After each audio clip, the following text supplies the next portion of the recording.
கண்டிப்பா ஒரு வீட்லயும் இந்த மாதிரி ஒரு ஜீவன் இருக்கும். சொந்தமா எந்த வேலையும் செய்ய மாட்டாங்க. சொன்னா செய்யறது அதை விட கஷ்டம். ஏன்னு கத்துனா கண்ணுல தண்ணி வர வச்சுப்பாங்க. எங்க வீட்டுல வேற யாரு, அது நான் தான்.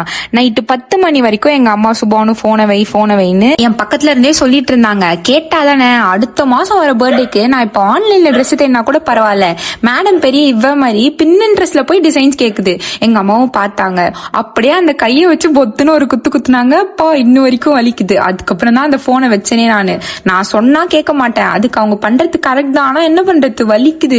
அந்த பயத்திலே காலைல கட கட கடன் இருந்து எல்லா வேலையும் செஞ்சேனே நானு. இப்ப அந்த ட்ரெஸ் கதைக்கு வருவோம். நான் என்ன பண்ணேன், எனக்கு ட்ரெஸ் வேணும்.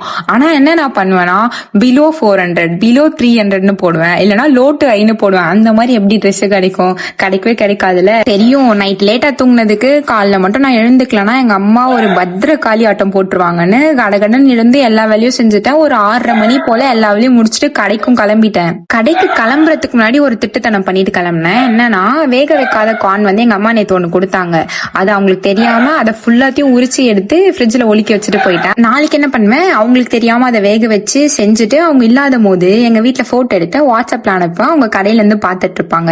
போய் கடன் எல்லா பொருளும் எடுத்து வச்சுட்டேன். அதுக்கப்புறம் தான் எனக்கு ஞாபகம் வந்துச்சு, நாங்க கால்ல இருந்து இன்னும் பாலே வாங்கல, பால் வண்டியும் வரல. ஃபர்ஸ்ட் எங்க அம்மாக்கு போன் பண்ணேன். எங்க அம்மாக்கு போனே போல. எங்க தம்பிக்கு போன் பண்ண ரிங்கு போது எடுக்கவே மாட்டேங்கிறான். என்னடா அவசரம்னா தான் யாரும் போன் எடுக்க மாட்டாங்க போல அப்படின்ட்டு. அப்புறம் எங்க அப்பா போன் பண்ணி பால்லாம் வாங்கிட்டு வந்து இப்ப கடை போயிட்டு இருக்கு.